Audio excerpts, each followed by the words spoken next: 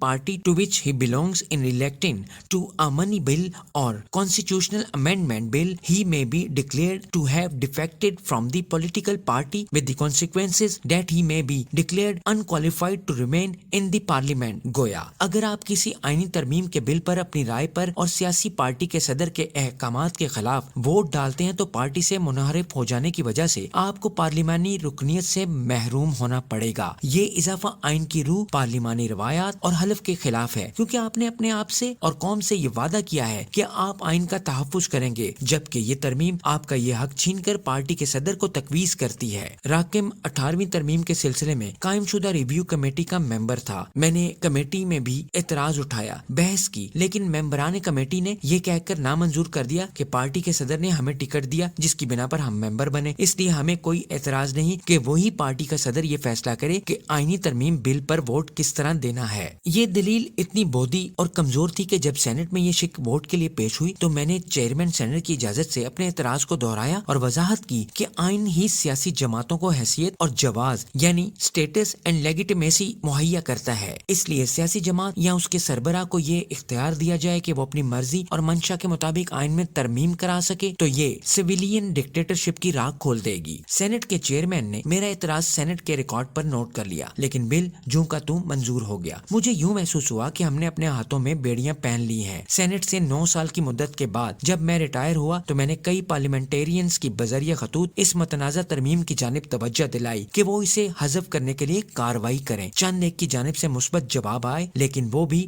منتظر تھے کہ کوئی پہلا قدم اٹھائے۔ یاد رہے آرٹیکل 65 دستور پاکستان 1973 کے مطابق دراصل یہ ملک و قوم کے ساتھ وفاداری کا اعلان ہے۔